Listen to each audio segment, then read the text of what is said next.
City న్యూస్కు స్వాగతం. అయోధ్యలో రామమందిర నిర్మాణాన్ని పురస్కరించుకొని అవనిగడ్డలో శోభాయాత్ర నిర్వహించారు. అయోధ్యలో రామమందిర నిర్మాణాన్ని పురస్కరించుకొని జనవరి 22న బాలరాముని విగ్రహ ప్రతిష్టాపన చేయుచున్న సందర్భంగా అవనిగడ్డ విశ్వ హిందూ పరిషత్ అవనిగడ్డ గీతామందిరం ఆలయ కమిటీ ఆధ్వర్యంలో అవనిగడ్డలో రామభక్తులు శోభాయాత్రను నిర్వహించారు. అయోధ్య రామమందిరం విశిష్టతను తెలియజేస్తూ ముద్రించిన కరపత్రాలను, అయోధ్య రాముని అక్షింతలను భక్తులకు పంచుతూ అవనిగడ్డ పురవీధులలో శోభాయాత్రను నిర్వహించారు. ఈ కార్యక్రమాన్ని స్థానిక ఎమ్మెల్యే సింహాద్రి రమేష్ బాబు ప్రారంభించగా ఆయనతో కడవకొల్లు నరసింహారావు తదితరులు పాల్గొన్నారు.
ఈ రోజున విశ్వ హిందూ పరిషత్ ఆధ్వర్యంలో భారతదేశం వైద్యుగా అయోధ్యలో రామ మందిర నిర్మాణాన్ని పురస్కరించుకొని ఈ నెల 22వ తారీఖున మధ్యాహ్నం 12:30 జరిగే బాలరాముని యొక్క ప్రతిష్టా కార్యక్రమం, ఆ కార్యక్రమానికి వేద మంత్రాలతో జరిగే ఈ యొక్క క్రతువును పురస్కరించుకొని మన అవనిగడ్డలో ఈ గాలిగోపురం ప్రాంగణం నందు ఎంతో మంది మాతృమూర్తులు, హిందూ బంధువులు, దీనికి సంబంధించిన ఎంతో మంది కార్యకర్తలు ఈ యొక్క కార్యక్రమంలో పాల్గొన్నారు. ఈ యొక్క కార్యక్రమం తదుపరి మన పురవీధులలో మనము ఆంజనేయ స్వామి వారి గుడి దగ్గర నుంచి తదుపరి హాస్పిటల్ వరకు అక్కడి నుంచి పురవీధులలో మరలా ఇక్కడికి రావడం జరుగుతుంది. ఎందుకు చేస్తున్నాం ఈ కార్యక్రమం? కారణం ఏంటి? 1528వ సంవత్సరంలో బాబర్ అనే వ్యక్తి మన రామ మందిరాన్ని కూల్చేశాడు. 1528వ సంవత్సరంలో అప్పటి నుంచి కూడా 500 సంవత్సరాల నుంచి కూడా ఈ పోరాటం జరుగుతూనే ఉంది.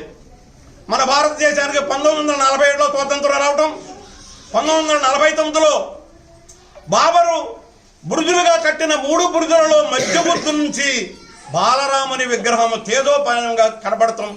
1949 నుంచి ఈ యొక్క కార్యక్రమాన్ని సాధు సంపత్తులు, ప్రజలు, హిందువులనే వాళ్ళంతా అయోధ్యలో బాలరాముని దర్శనం చేసుకోవడం కోసం వెళ్తాం జరిగింది.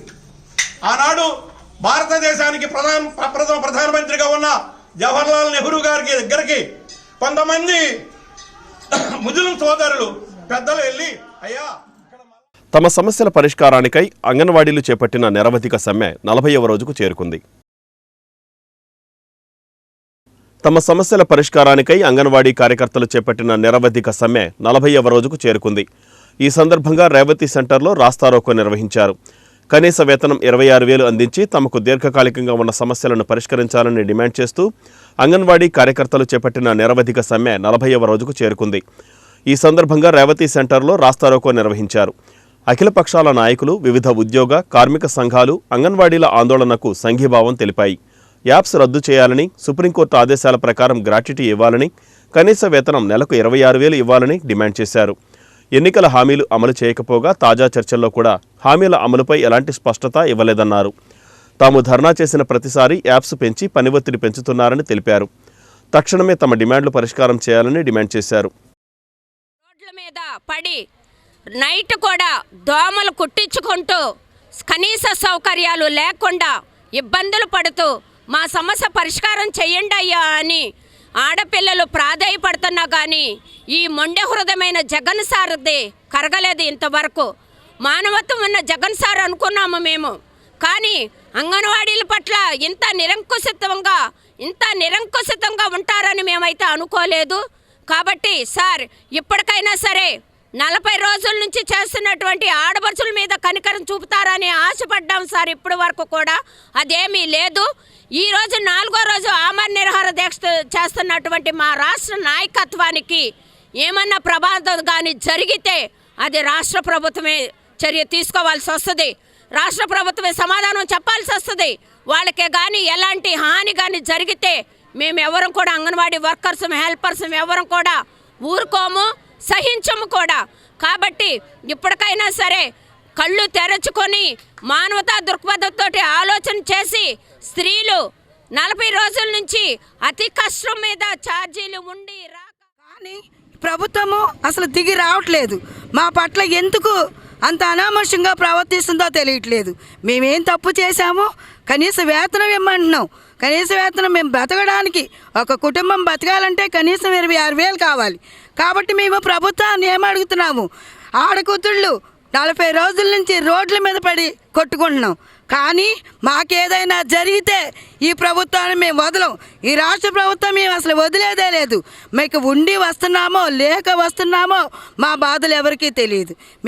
కనీసం మేము బతకడానికి కనీసం 26,000 ఇమ్మంటున్నాం. మేమేమన్నా అడుగుతున్నాం ఆ ప్రభుత్వాన్ని? కనీసం మా గోడు ఈ ప్రభుత్వం వినిపించుకోవట్లా. జగనాన్నకి అసలు ఎక్కట్లా మా గురించి. ఎందుకు మా పట్ల అంత అనుమానుషంగా ప్రవర్తిస్తున్నాడో అర్థం కావట్లేదు. ఇమ్మంటున్నాం. మేము ఎంత ప్రతిరోజు మేము ఛార్జీలు పెట్టుకుని ధర్నా చౌక్కి వస్తున్నాం. ఎంతోమంది మమ్మల్ని చూసి జాలు పడుతున్నారు. అయ్యో మీ అందుకు కనికరం లేదా జగనన్నకి? అందరికీ పెంచుతున్నాడు, మీకెందుకు పెంచట్లేదు? మీ పట్ల ఎందుకు అంత అమానుషంగా ప్రవర్తిస్తున్నాడు? కనీసం ఎంత కొంత మీకు ఇచ్చి ఆ తర్వాత మేము మా ప్రభుత్వం వచ్చిన తర్వాత మేము కొంత పెంచుతాము, ఇప్పుడు కొంత పెంచుతాము, సమ్మె విరమించుకోండి అంటే ఈ అన్నమే ఈ క్షణంలో సమ్మె 40వ రోజుకి చేరింది. మరి జగనన్న ఈ 11,500తో బతకలేకపోతున్నాము, మీరు 5 సంవత్సరాలకు ఒక్కసారి పెంచుతాము అనేట్టుగా తెలియచేశారు. కానీ 5 సంవత్సరాలకు ఒక్కసారి ధరలు పెంచటం లేదు కదా. మాకు 5 సంవత్సరాలకు ఒక్కసారి ధరలు పెంచినట్లయితే మా 11,500తో బతకడానికి సరిపోయేది. కానీ మేము అడుగుతున్నది కనీస వేతనం. మేము బతకడానికి కనీస వేతనం అడుగుతున్నాము. ఈరోజు అధికారులు అందరినీ ఉద్యోగాల్లోకి జాయిన్ అవ్వండి అని హెచ్చరిస్తున్నారు. కానీ కనీస వేతనం ఇచ్చేంత వరకు కూడా మేము వెనుతిరిగేది లేదు. ఇవాళ మా అధిష్టానం అక్కడ నిరవధిక ఆమరణ నిరాహార దీక్షకి కూర్చున్నారు. వాళ్ళకి ఏదైనా జరిగినట్లయితే మేమందరము కూడా ఏకమై మళ్ళీ దేనికైనా వెనుతిరిగేది లేదని మీకు హెచ్చరిస్తున్నాం. మచిలీపట్నం ఎంపీ బాలశౌరి కృషితో రేపల్ల రైలు మార్గానికి అంకురార్పణ జరగడం అభినందనీయమని జనసేన పార్టీ నాయకులు లంకిశెట్టి బాలాజీ అన్నారు. మచిలీపట్నం ఎంపీ బాలశౌరి కృషితో రేపల్లె రైలు మార్గానికి అంకురార్పణ జరగడం అభినందనీయమని జిల్లా జనసేన పార్టీ ప్రధాన కార్యదర్శి లంకిశెట్టి బాలాజీ అన్నారు. ఎంతో కాలంగా కృష్ణా గుంటూరు జిల్లా ప్రజలు ఎదురుచూస్తున్న రేపల్లె రైలు మార్గం ఏర్పాటు కోసం డీటెయిల్ ప్రాజెక్టు రిపోర్టును పంపాలని కృష్ణా జిల్లా కలెక్టర్ను, హోంశాఖను, రైల్వే శాఖను ఆదేశిస్తూ కేంద్ర ప్రభుత్వం ఉత్తర్వులు జారీ చేశాయి. ఈ మేరకు శుక్రవారం రాత్రి జిల్లా కేంద్రం మచిలీపట్నానికి ఆదేశాలు అందాయని ఆయన తెలిపారు. మచిలీపట్నం పార్లమెంటు సభ్యులు బాలశౌరి కృషితో రేపల్లె రైలు మార్గానికి అంకురార్పణ జరగడం అభినందనీయమని లంకిశెట్టి బాలాజీ అన్నారు. రైల్వే స్టేషన్లో లిఫ్ట్ కోసం తన నిధుల నుండి 50 లక్షల రూపాయలు కేటాయించినందుకు కూడా బాలాజీ ధన్యవాదాలు తెలియజేశారు. రేపల్లె రైలు మార్గం ఏర్పాటు చేయడం ద్వారా కృష్ణా గుంటూరు జిల్లా ప్రజల సుదీర్ఘకాలం పోరాటానికి ఫలితం దక్కిందన్నారు. బాలశౌరి నాయకత్వానికి, పనితనానికి, పోరాట పటిమకు రేపల్లె రైలు మార్గం ఒక ఉదాహరణ అని బాలాజీ అన్నారు. మచిలీపట్నం పార్లమెంట్ సభ్యులు శ్రీ వల్లభనేని బాలశౌరి గారి యొక్క కృషితో కృష్ణా గుంటూరు జిల్లా ప్రజలకు శుభవార్త నిన్న శుక్రవారం రాత్రి మచిలీపట్నం చేరింది. ఎంతో కాలంగా మనం చేస్తున్న ఉద్యమం, ఎంతో కాలంగా 2 జిల్లాల ప్రజల యొక్క ఆశ రేపల్లె గుంటూరు రైలు మార్గాన్ని కలుపుతూ మచిలీపట్నం నుంచి కృష్ణా జిల్లా మధ్య రేపల్ల మీదుగా రైలు మార్గం కావాలని చెప్పి చేస్తున్న కృషి ఈ రోజున మచిలీపట్నం పార్లమెంట్ సభ్యులు బాలశౌరి గారి యొక్క కృషి వలన ఇవాళ తుదిరూపానికి వచ్చింది. నిన్న అంటే శుక్రవారం రాత్రి కేంద్ర ప్రభుత్వం నుంచి కృష్ణా జిల్లా కలెక్టర్ గారికి, అలాగే మినిస్ట్రీ ఆఫ్ హోమ్ అఫైర్స్కి, మినిస్ట్రీ ఆఫ్ రైల్వే వాళ్ళకి కూడా డీటెయిల్ ప్రాజెక్ట్ రిపోర్ట్ పంపించండి అని చెప్పేసి కేంద్ర ప్రభుత్వం ఆదేశం చేయడం జరిగింది. ఎందరో ఎంపీలు మారారు, ఎందరో మంత్రులు మారారు, ముఖ్యమంత్రులు మారారు, కానీ ఈ 2 జిల్లా ప్రజల యొక్క ఆశను మాత్రం వాళ్ళు నెరవేర్చలేకపోయారు. బాలశౌరి గారు పార్లమెంట్లో కేంద్ర ప్రభుత్వంలో తన యొక్క పలుకుబడిని ఉపయోగించి ప్రజలకు ఏమైతే అవసరమో దాన్ని గుర్తించారు ఆయన. దీన్ని చేయటం వల్ల దాదాపు గుంటూరు నుంచి, అదేవిధంగా మన కృష్ణా జిల్లా నుంచి రేపల మీద రైలు మార్గం ఏర్పాటు చేయడం వల్ల చాలా దిగ్గుదారి ఏర్పడుతుంది. మళ్ళీ విశాఖపట్నం నుంచి కలకటా వెళ్ళా కానీ, బొంబాయి వెళ్ళా కానీ అందరూ కూడా దాదాపు 100-150 కిలోమీటర్ల దూరం తగ్గుతుంది. దానివల్ల టైం సేవ్ అవుతుంది, మనీ సేవ్ అవుతుంది, ప్రజల యొక్క కోరిక నెరవేరుతుంది.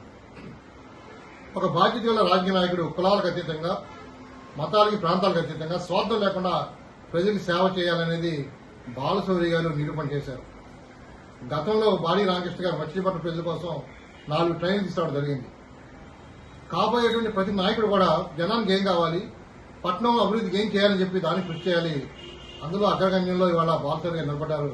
వారికి మచిలీపట్నం ప్రజలందరి తరఫున, కృష్ణా జిల్లా జనసేన పార్టీ తరఫున ధన్యవాదాలు తెలియజేస్తూ, కృష్ణా జిల్లా కలెక్టర్ గారు వెంటనే దీని మీద డిపిఆర్ని కేంద్ర ప్రభుత్వానికి పంపించాలని, త్వరలోనే మనం అనుకున్నటువంటి రైల్వే మార్గాన్ని ఏర్పాటు చేయాలని కూడా మచిలీపట్నం నుంచి అంతా కూడా కోరుకుంటున్నాం.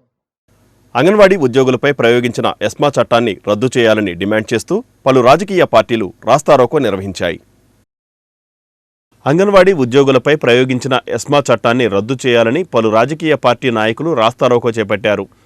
40 రోజులుగా అంగన్వాడీ ఉద్యోగుల సమస్యలు పరిష్కరించాలని ఉద్యోగులు సమ్మె చేస్తుంటే ప్రభుత్వం కనీసం చెల్లించకపోవడం దారుణమని పలు రాజకీయ, ట్రేడ్ యూనియన్ నాయకులు ఆవేదన వ్యక్తం చేశారు. వారికి మద్దతుగా స్థానిక రేవతి సెంటర్లో రాస్తారోకో నిర్వహించారు. ఈ సందర్భంగా నాయకులు మాట్లాడుతూ అంగన్వాడీలకు కనీస వేతనం 26,000 అమలు చేయాలని వారు ప్రభుత్వాన్ని డిమాండ్ చేశారు. సమ్మె చేపట్టినప్పటి నుండి 5 సార్లు చర్చలు జరిపిన రాష్ట్ర మంత్రులు సమస్యను మాత్రం పరిష్కరించకపోగా వారిపై ఎస్మా చట్టాన్ని ప్రయోగించి షోకాజ్ నోటీసులు జారీ చేయటమేంటని వారు ప్రభుత్వాన్ని ప్రశ్నించారు. ఉద్యోగులపై ఎస్మా చట్టాన్ని ప్రయోగించిన ప్రభుత్వాలకి ఏ గతి పట్టిందో రాష్ట్ర ప్రభుత్వ పెద్దలు గ్రహించాలన్నారు. ఇప్పటికైనా వారి సమస్యలు పరిష్కరించాలని, లేని ఎడల ఉద్యమాన్ని తీవ్రతరం చేస్తామని వారు హెచ్చరించారు. ఈ ధర్నాలో సిపిఎం నాయకులు కొడాలి శర్మ, బూరా సుబ్రహ్మణ్యం, వెంకటేశ్వరరావు, సిపిఐ నాయకులు మోదుముడి రామారావు, లింగం ఫిలిప్, కాంగ్రెస్ నాయకులు మతీన్, చంద్రశేఖర్, జనసేన నాయకులు గడ్డం రాజు, మహేష్, పలు ట్రేడ్ యూనియన్ నాయకులు పాల్గొన్నారు.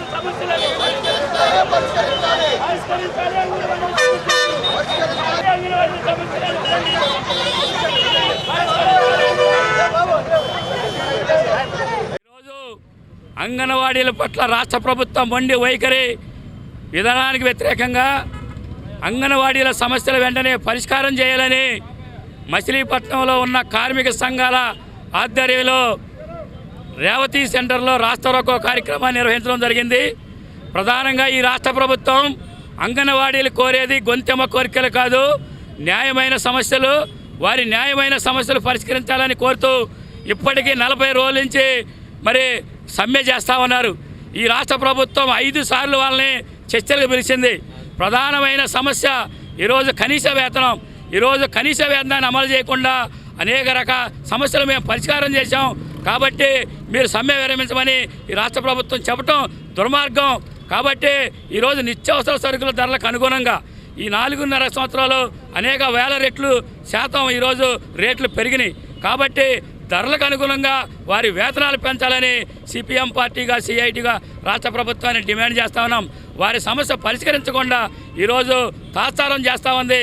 ఇటువంటి విధానం ఈ రాష్ట్ర ప్రభుత్వం విడనాడి వెంటనే అంగన్వాడీల సమస్యలు పరిష్కారం చేయాలని మరి రాష్ట్ర ప్రభుత్వాన్ని డిమాండ్ చేస్తూ ఉన్నాం. 40 రోజులుగా చేస్తున్నటువంటి న్యాయపరమైనటువంటి పోరాటం 40 రోజుకు చేరింది.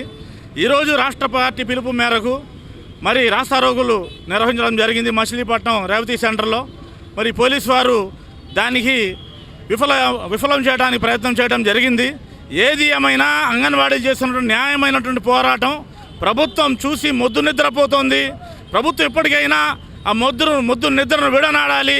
ఇప్పటికైనా మానవతా దృక్పథంతో వారు చేస్తున్నటువంటి న్యాయమైనటువంటి పోరాటం, ఆకలితో చేస్తున్నటువంటి పోరాటం ఏదైతే ఉందో తప్పకుండా వారి ఆకలి తీర్చవలసిన బాధ్యత ఈ రాష్ట్ర ప్రభుత్వానికి లేదా అని నేను అడుగుతా ఉన్నా. ఇప్పటికైనా కళ్ళు తెరవండి.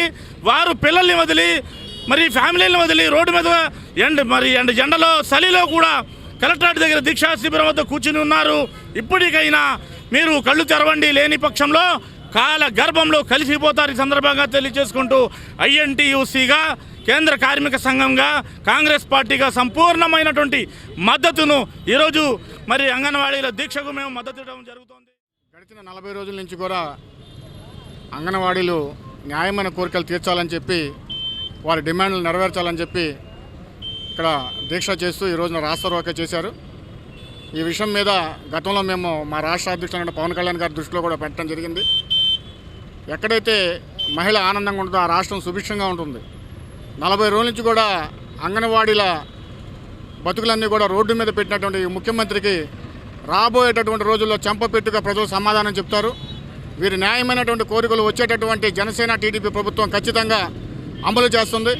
ఈ రోజున చూసుకుంటే ఇవాళ ఎంత దారిద్రమైన పరిస్థితి అంటే గతంలో ఎవరో రాజు ప్రజలకు గుండు కొట్టించి సవరాలు చవకగా అమ్మాడంట.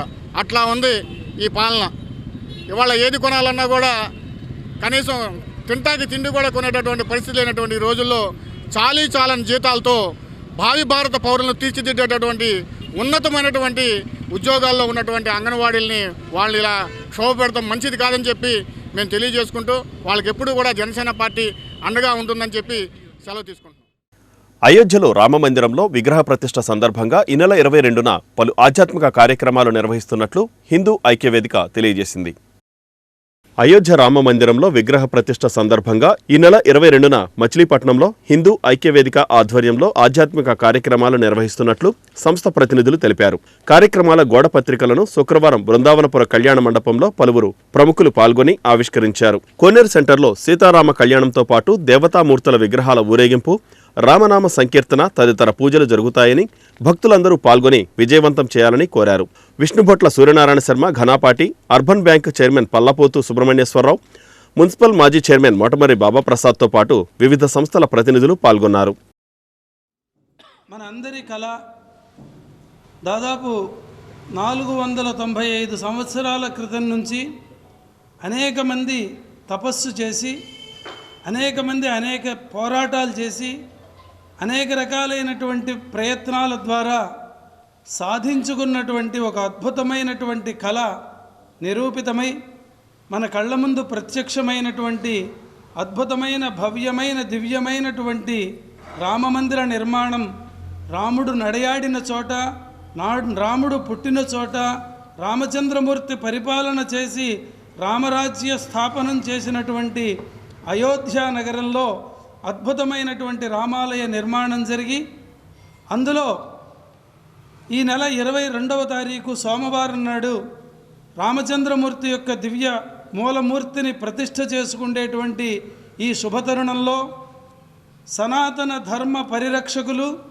సనాతన ధర్మాన్ని అనుసరించేటువంటి అనేక మంది వ్యక్తులు వారి యొక్క సంపూర్ణమైనటువంటి అద్భుత ఆనందాలతో దేశవ్యాప్తంగా ఒక రకంగా విశ్వవ్యాప్తంగా పండుగ వాతావరణంలో జరుగుతున్న ఈ కార్యక్రమాన్ని మన మచిలీపట్నంలో మన అందరం కలిసి 22వ తారీఖున పెద్ద ఎత్తున హిందూ రామభక్తుల ఆధ్వర్యంలో విగ్రహ ప్రతిష్టా కార్యక్రమం ఎంతో వైభవంగా దేశ విదేశాల నుంచి కూడా పెద్ద ఎత్తున అక్కడ తరలి వచ్చి ఆ కార్యక్రమంలో అందరూ కూడా పాలు పంచుకుంటున్నారు. ఆ కార్యక్రమాన్ని అందరూ కూడా విజయవంతం చేయాలి. దానికి అనుగుణంగా మనం ముఖ్యంగా ఎవరైతే గ్రామాల్లో కానీ పట్టణాల్లో ఎవరైతే ఉన్నామో వాళ్ళందరూ కూడా దానికి అనుసంధానంగా అక్కడికి వెళ్ళలేని వాళ్ళందరూ కూడా మరి వాళ్ళ గ్రామాల్లో చేస్తూ మచిలీపట్నంలో కూడా పెద్ద ఎత్తున ఈ కార్యక్రమానికి అందరూ కలిపి శ్రీకారం చుట్టడం జరిగింది. హిందూ పరిరక్షణ సమితి ఆధ్వర్యంలో ఈ కార్యక్రమం అత్యంత వైభవంగా కనుల పండగగా మచిలీపట్నం కోనే సెంటర్లో హిందూ ఐక్య వేదిక ఆధ్వర్యంలో మరి మచిలీపట్నం కోనే సెంటర్లో చక్కటి కార్యక్రమాన్ని ఏర్పాటు చేస్తాం అనేది జరిగింది. దీంట్లో మరి వేద పండితులు పాలు పంచుకుంటున్నారు. అట్లాగే ఇక్కడున్న వ్యాపార వర్గాలు, ఆధ్యాత్మిక పరులు, అన్ని దేవతామూర్తులు, దేవాలయాల ప్రతినిధులు అందరూ కూడా పెద్ద ఎత్తున పాలు పంచుకుని ఉదయం 9 గంటల నుంచి జరిగే సాయంత్రం రాత్రి 9 గంటల వరకు జరిగే కార్యక్రమాలు ఆయన నడయాడిన ఆయన పుట్టిన ప్రదేశం అయిన అయోధ్యలో 22వ తారీఖు మన ప్రధానమంత్రి చేతుల మీదుగా ప్రతిష్టాపన జరుగుతున్న మహోత్సవంలో మనం అందరం వెళ్ళలేని పరిస్థితి కాబట్టి మన ఊళ్ళలోనే ఆ కార్యక్రమాన్ని మనం కూడా మన చేతుల మీద చేసుకుందామనే తలంపుతో మచిలీపట్నం హిందూ ఐక్య వేదిక చేపట్టిన ఈ కార్యక్రమం 22వ తారీఖు ఉదయం 9 నుంచి మన బందర్ కోనేరు సెంటర్లో సాయంత్రం 9:30-10 వరకు కూడా జరుగుతుంది. ఈ కార్యక్రమానికి మచిలీపట్నం పరిసర ప్రాంత ప్రజలందరూ కూడా ప్రతి హిందువు కూడా విచ్చేసి ఆ రాముని యొక్క ఆశీస్సులు, అమ్మవారి యొక్క ఆశీస్సులు పొంది ఈ కార్యక్రమం అత్యంత అద్భుతంగా జయప్రదంగా జరిగేటట్టు, తద్వారా మన అందరి యొక్క కుటుంబాల్లోనూ మన వ్యాపార సంస్థల్లోనూ మన జీవితాల్లోనూ అద్భుతమైన మంచి యోగ్యతని, మంచి అభివృద్ధిని పొందుదాం. ఈ కార్యక్రమంలో ప్రతి హిందువు కూడా పాల్గొని కోనేరు సెంటర్లో జరుగుతున్న ఈ కార్యక్రమంలో అందరం మనం కలుద్దాం. అలాగే ఆ రోజున మచిలీపట్నం ఛాంబర్ ఆఫ్ కామర్స్ తరఫున మధ్యాహ్నం 2 గంటల నుంచి మచిలీపట్నంలో ఉన్న అన్ని వ్యాపార సంస్థలు కూడా సెలవు ప్రకటించి ఈ కార్యక్రమంలో కుటుంబాలతో సహా. ఈ వార్తలు ఇంతటితో సమాప్తం. నమస్కారం.